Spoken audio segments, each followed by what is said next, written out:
Hello bachon, let's see this question. Question says that a balloon moving in a straight line passes vertically about 2 points A and B on a horizontal plane 30 feet apart. सबसे पहले तो आप ऐसे देखो, दो point है हमारे पास A और B.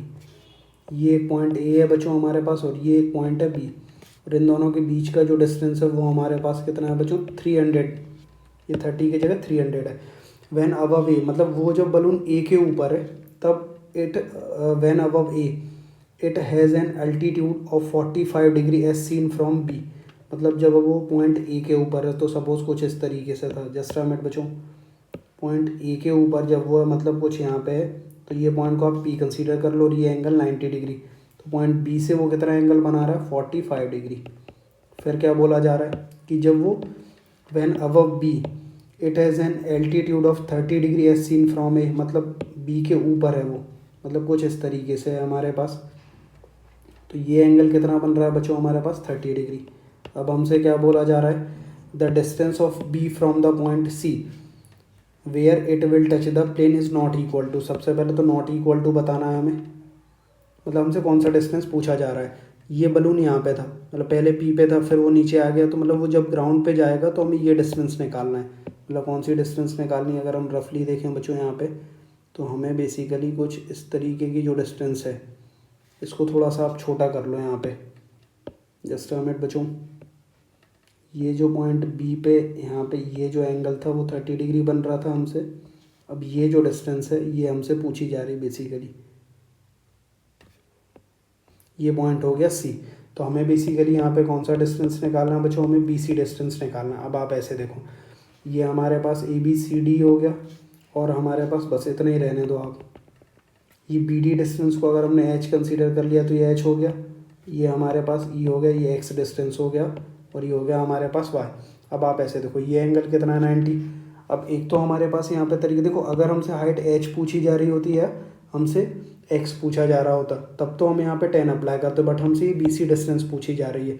तो आप ऐसे देखो, पी ए सी ट्राइंगल और डी बी सी ट्राइंगल अगर हम बात करें, ट्राइंगल पी ए सी, ये ट्राइंगल सिमिलर है किसके बच्चों, ट्राइंगल डी बी सी के. तो अगर हम देखें यहाँ पे साइड का रेशो, मतलब ए पी का रेशो किसके साथ आएगा हमारे पास बच्चों, बी डी के साथ, is equal to A C का रेशो किसके साथ आएगा हमारे पास बच्चों, बी सी के साथ. अब जो ए पी डिस्टेंस है अगर हम उसकी बात करें तो उसके लिए हमें ट्राइंगल में फॉर्मूला लगाना पड़ेगा, ये इन ट्राइंगल. अब आप यहाँ पे देखो, यहाँ पे in triangle P A B, यहाँ पे अगर हमने टेन थीटा अप्लाई करा तो क्या आएगा, 1045 डिग्री इज इक्वल टू, ये हो जाएगा हमारे पास ए पी अपॉन, ये हो जाएगा 300. तो फाइनली यहाँ से हमारे पास ए पी का वैल्यू कितना हो गया बच्चों, 300. तो ये फाइनली ए पी जो है ये हमारे पास कितना हो गया, 300 डिवाइडेड बाय.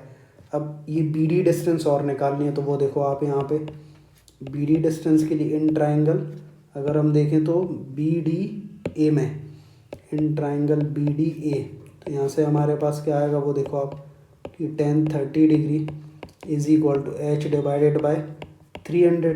तो फाइनली हमारे पास एच का मतलब कौन है, बी डी. तो यहाँ से एच इज इक्वल टू कितना आएगा बच्चों, 300 डिवाइडेड बाय √3, ये हो गया बी डी. तो यहाँ से हमारे पास ये कितना हो गया, 300 divided by √3 is equal to A C का वैल्यू कितना आएगा बच्चों हमारे पास, 300 प्लस भाई ये y आ जाएगा हमारे पास, और बी सी खुद कितना है, y. तो फाइनली ये कितना आएगा वो देखो, √3 into y is equal to 300 plus y को लेफ्ट हैंड साइड लेके आओ तो y इज इक्वल टू क्या आएगा, 300 डिवाइडेड बाय √3 -1. और कैसे लिख सकते हो आप, y इज इक्वल टू, इसको रैशनलाइज करेंगे तो ऊपर √3 + 1 और नीचे कितना आएगा 2. तो नीचे जब 2 आएगा तो ऊपर कितना बचा, 150 इंटू √3 + 1. ये तो हो गया हमारे पास फाइनल आंसर. बट हमसे क्वेश्चन में क्या बोला जा रहा है, नॉट इक्वल टू. मतलब ऑप्शन 1 जो है वो तो अपना बच्चों करेक्ट है, तो ऑप्शन 2, ऑप्शन 3 और ऑप्शन 4 ये हमारा नॉट इक्वल टू आएगा. I hope you understood well. Thank you बच्चों.